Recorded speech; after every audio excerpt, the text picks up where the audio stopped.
बारिश में भीगी हुई एक नाजुक सी लड़की मेहर कांपती हुई सांसों के साथ एक बूढ़े फकीर की झोपड़ी तक जा पहुंची।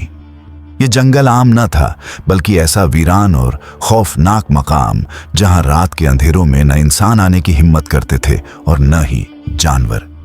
उसी जंगल में 70 बरस का एक साधु नरेंद्र रहता था।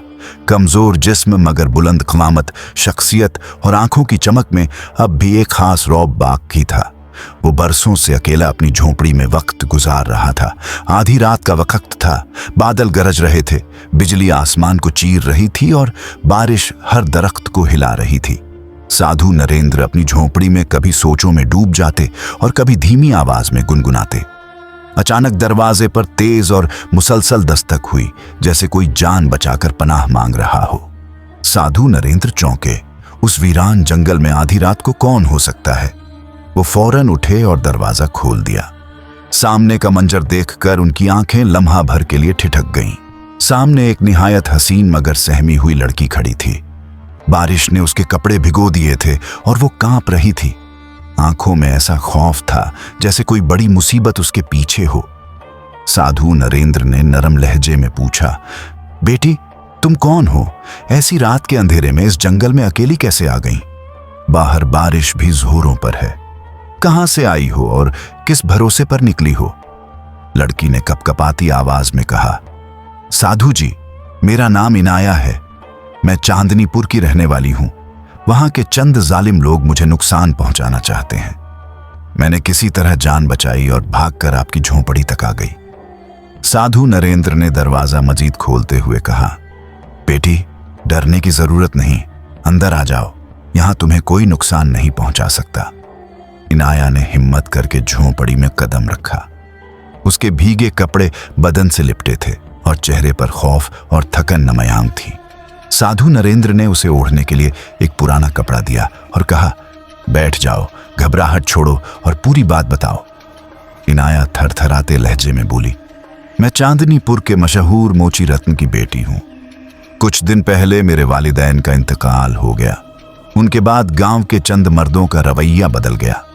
पहले वो अजीब नजरें डालते थे, फिर इशारे करने लगे और अब धमकियां देने लगे हैं कि अगर मैं उनके साथ न गई तो नुकसान उठाना पड़ेगा। वो मुझे आसान शिकार समझते हैं।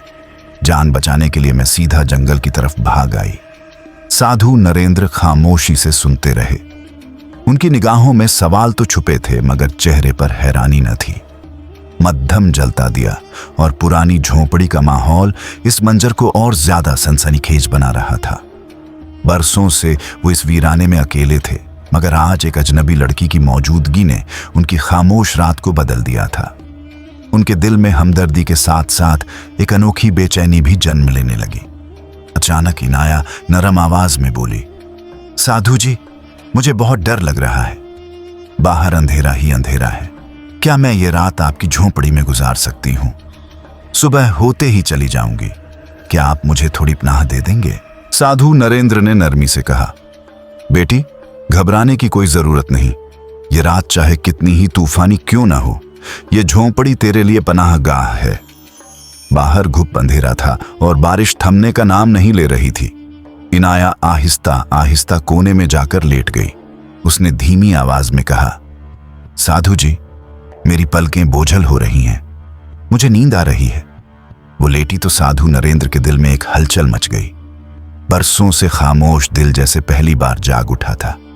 वो अपनी जगह पर करवटें बदलते रहे मगर नींद करीब न आई। दिल में बार बार ख्याल आ रहा था कि ये रात कैसे गुजरेगी। अचानक सन्नाटे को इनाया की सिसकियों ने तोड़ दिया। साधु नरेंद्र घबरा कर उठ बैठे। देखा कि इनाया आहिस्ता आहिस्ता रो रही है।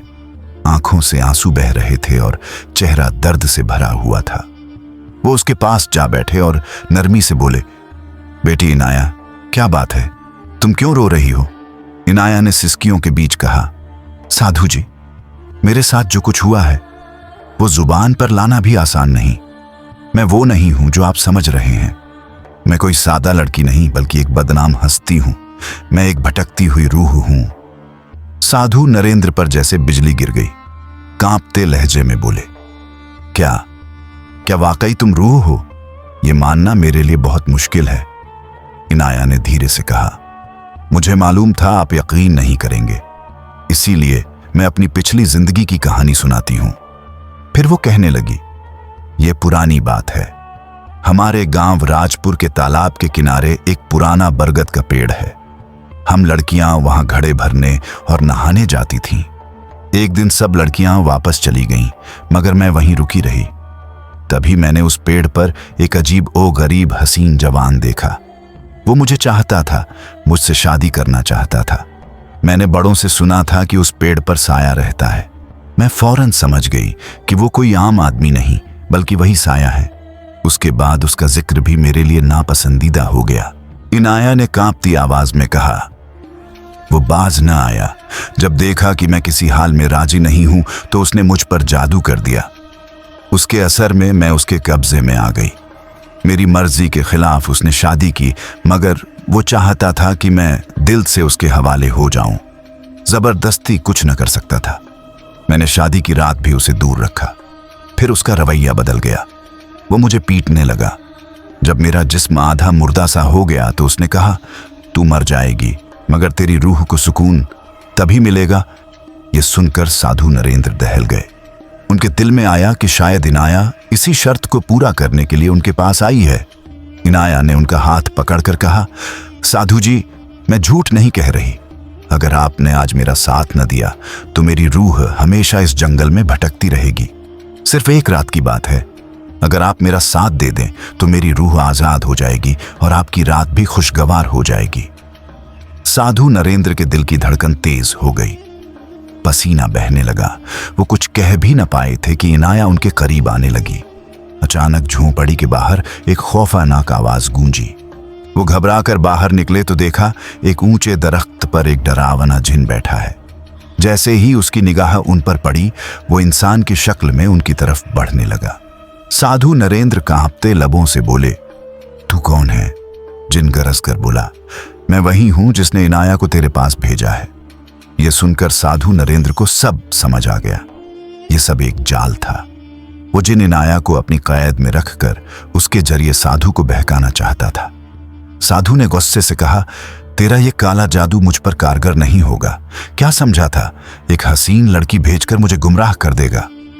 जिन कहा लगाकर बोला, भटक तो तू पहले ही गया था। अगर इनाया खुद को रूह न कहती तो तू कब का अपने जज्बात में बहक चुका होता। साधु ने नदामत से इनाया की तरफ देखा। वो सर झुकाए बैठी थी। आंखों में शर्मिंदगी के आंसू तैर रहे थे। इनाया सोच रही थी कि वो कितने बड़े गुनाह के करीब पहुंच गई थी। जिन दहाड़ कर बोला, अब तू मेरे जाल में आ ही गया है, ऐ बूढ़े फकीर। साधु नरेंद्र ने आंखें बंद कर लीं और दिल ही दिल में सोचने लगे कि इस मुसीबत से कैसे छुटकारा पाऊं। फिर उन्होंने इनाया की तरफ देखा और कहा, अपने दिल पर हाथ रखकर सोच, तू क्या करने जा रही थी? मैंने उम्र भर अपने नफ्स से लड़कर यह रास्ता अपनाया है और तू चाहती थी कि सब बर्बाद हो जाए। सुकून का रास्ता आसान नहीं होता। अपनी भटकी हुई रूह की जंग तुझे खुद ही लड़नी होगी। इनाया ने लर्जती आवाज में कहा, शायद आप ठीक कह रहे हैं साधु जी, ये जंग मुझे खुद ही लड़नी होगी। अचानक उसके चेहरे पर खौफ की बजाय हिम्मत की रोशनी नुमायां हुई। वो आगे बढ़ी और दहकती आंखों वाले जिन का मुकाबला करने लगी। जैसे ही उसने हाथ बढ़ाया, आसमान पर तूफान बरपा हो गया। सारा जंगल लरजने लगा। जिन चीखता हुआ आसमान में उठा, मगर इनाया की ताकत जाग उठी थी। उसने पूरी कव्वत लगाकर उस जिन को जकड़ लिया और एक झटके से उसकी रूह को चीर डाला। लम्हों में वो जिन राख हो गया। तूफान थमा तो झोंपड़ी में सुकून लौट आया। इनाया ने देखा कि साधु नरेंद्र के चेहरे पर गुस्सा नहीं, बल्कि एक परसुकून मुस्कुराहट थी। उसने सर झुकाकर कहा, साधु जी, मुझसे बहुत बड़ी गलती होने वाली थी। आपने मुझे उस जिन के धोखे से बचा लिया। मैं दिल से आपकी शुक्रगुजार हूं। साधु नरेंद्र ने नरमी से कहा, भटके को रास्ता दिखाना ही असल खिदमत है। अब तू आजाद है, जहां चाहे जा सकती है। इनाया झोंपड़ी से बाहर निकली। अब उसकी चाल में लर्जा नहीं था, बल्कि आजादी की ठंडी हवा थी। वो उस रास्ते पर चल पड़ी जहां से कोई भटकी हुई रूह कभी वापस नहीं आती।